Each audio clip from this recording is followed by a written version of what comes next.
Este 6 de junio de 2021 saldremos todos a votar y tendremos frente a nosotros la boleta electoral que mostrará a los partidos políticos y candidatos que participan en esta elección. Pero el orden en el que aparecen no es una cosa del azar, no. En realidad tiene una lógica y hoy se las voy a platicar. Antes de iniciar, recuerden darle like a este video, compartirlo con más personas, dejar sus comentarios y suscribirse al canal. Soy Emilio Pineda. ¿Me acompañan?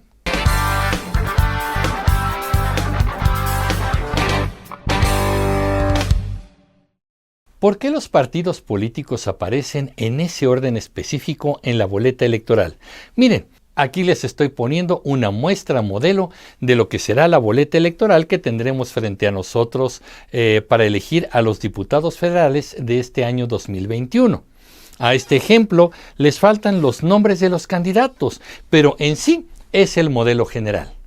Hay políticos por ahí que mañosamente han dicho que los partidos aparecen así para dar preferencia a los primeros y darles menos importancia a los últimos. La verdad es que es una gran mentira.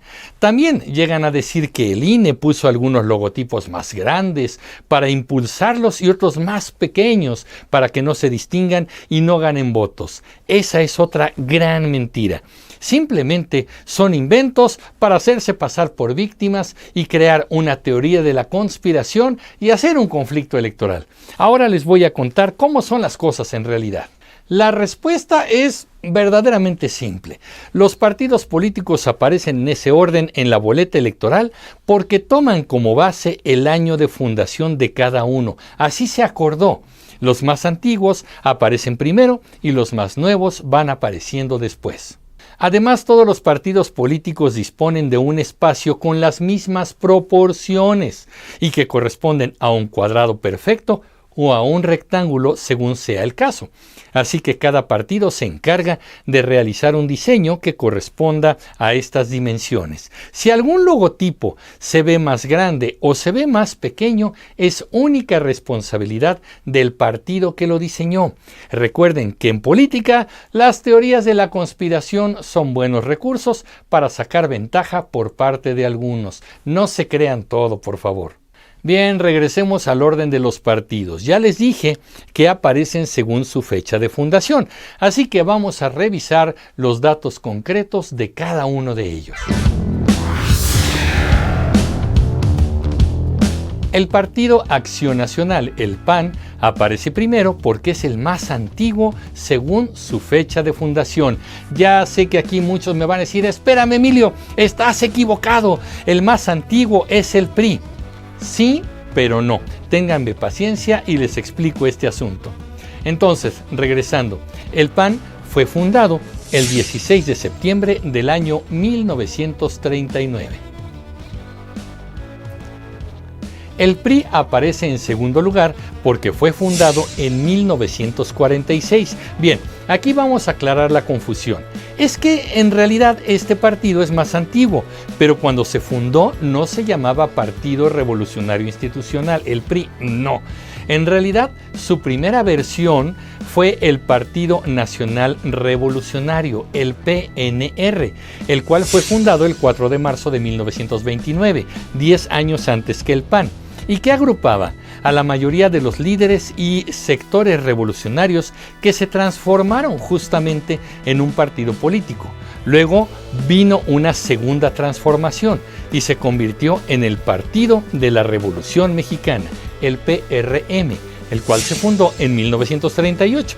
Finalmente este PRM tiene una tercera transformación y en el año de 1946 se funda el PRI, el Partido Revolucionario Institucional. ¿Se dan cuenta?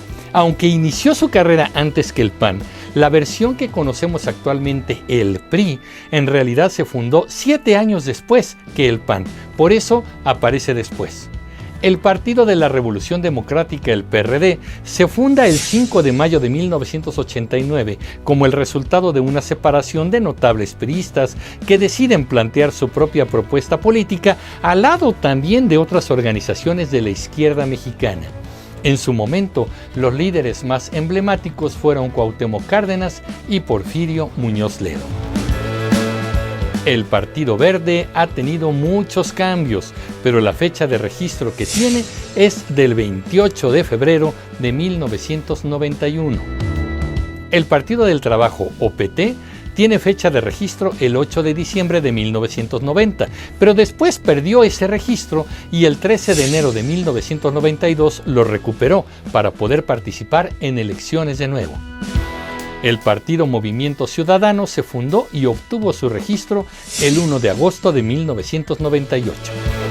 El partido que actualmente se encuentra en el poder, el Movimiento de Regeneración Nacional, obtuvo su registro el año 2014, después de que el actual presidente de la República y muchos militantes se salieran del PRD y de otros partidos. El Partido Encuentro Social se fundó en el estado de Baja California el 30 de octubre de 2006 como partido local, pero su registro como partido nacional lo obtiene el 9 de julio de 2014. Redes Sociales Progresistas obtuvo su registro el 14 de octubre de 2019. Finalmente, el partido Fuerza por México se registró el 14 de octubre del año 2020. Es el más nuevo de todos los partidos políticos. Ahora ya lo saben, comunicreativos, el orden de los partidos políticos en las boletas electorales se debe al orden en que fueron obteniendo su registro en la historia. Aparecen del más antiguo al más nuevo. Esa es la razón y no hay ninguna más. Ahora, si algunos logotipos de los partidos se notan más o son más sobresalientes que otros, la culpa es directamente del diseñador que los hizo y que no pensó en las especificaciones electorales. Aquí no hay complot de ninguna especie. El error de visibilidad de algunos se debe a fallas en el diseño. ¿Qué opinan, comunicreativos? Dejen sus comentarios. Yo soy Emilio Pineda y los espero en el próximo capítulo de Comunicreando. Pásenla bien. Hasta pronto.